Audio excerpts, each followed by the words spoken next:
અરે ઓછું નાક પણ અસલી નાક. MDH કાશ્મીરી લાલ મરચાની પાવડર. અમદાવાદમાં પાણીપુરીના વેપારીઓ પર તવાઈ હજુ પણ યથાવત છે. પાણીપુરીની લારીઓ બાદ હવે વેપારીના ઘરે પણ ચેકિંગ કરવામાં આવી રહ્યું છે. સડેલા બટાકા, ખરાબ ચણા અને ગંદકીવાળું પાણી જોવા મળ્યા હતા. સતત બીજા દિવસે હેલ્થ વિભાગની ટીમો દ્વારા ચેકિંગ કરવામાં આવી રહ્યું છે. ગુપ્તાનગરમાં ગંદકીના થર વચ્ચે પાણીપુરી બનતી જોવા મળી હતી. જોવું પણ ન ગમે તેવા તેલમાં બનાવાઈ રહી છે પકોડી. ગુપ્તાનગરમાં વર્ષોથી બને છે પકોડી, છતાં પણ કડક કાર્યવાહી નથી કરવામાં આવી. ફક્ત સેમ્પલ અને દંડ જ કરીને કરવામાં આવે છે કાર્યવાહી.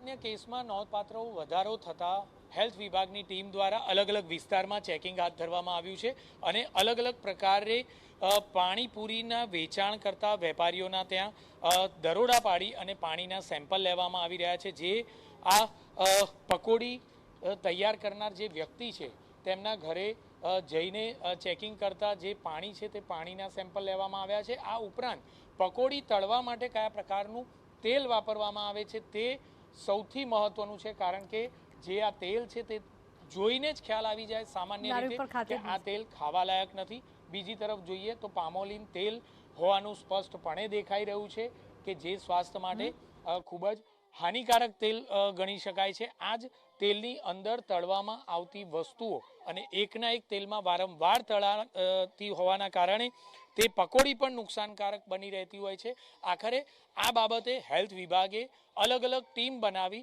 સમગ્ર અમદાવાદમાં ચેકિંગ હાથ ધર્યું છે અને હજુ પણ આ કામગીરી આવનારા દિવસોમાં ચાલુ રહેશે. કેમેરામેન નિલેશ સાથે Jignesh Patel, TV9 Ahmedabad. Crude oil જેવા તેલમાં તળાઈ રહી છે પકોડી અને સમોસા. પામોલીન તેલમાં વારંવાર તળવામાં આવે છે પકોડી. ગુજરાતભરમાં પહોંચે છે ગુપ્તાનગરમાં બનેલા સમોસા અને કચોરી.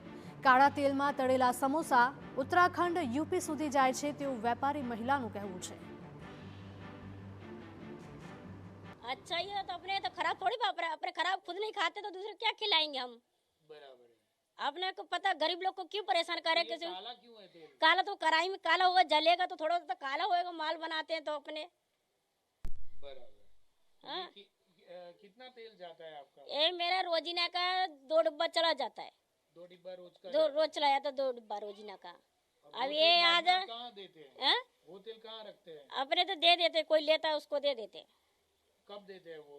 अठवड़िया में 10 दिन में दे देते. थोड़ा भेगा हो जाता है तो दे देते, फिर दूसरा चालू कर देते अपना. અમદાવાદમાં અલગ અલગ વિસ્તારમાં પાણીપુરીના વેપારીઓના ત્યાં દરોડા પાડવામાં આવ્યા. આ જગ્યાઓ પર જોઈએ તો એક બે નહીં પરંતુ સંખ્યાબંધ જે બટેટાનો વપરાશ કરવામાં આવતો હોય તે ખરાબ બટેટા જોવા મળી રહ્યા છે. જે અખાદ્ય ગણી શકાય, સડેલા ગણી શકાય તે પ્રકારના બટેટા છે. સાથે જ જે અમુક બટેટા છે તે ઉંદરો દ્વારા ખાવામાં આવેલા બટેટાનો પણ ઉપયોગ આમાં કોઈ પ્રકારે દૂર કરવામાં આવતા નથી.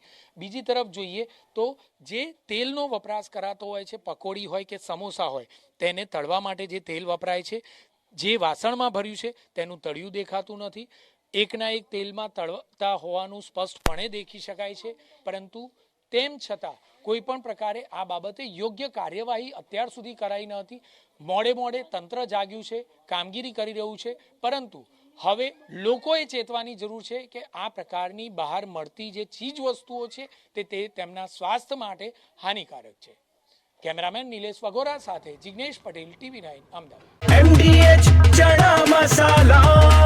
હવે છોલા હોય કે ચોળા, સફેદ ચણા હોય કે કાળા ચણા, બધું મજેદાર બનશે.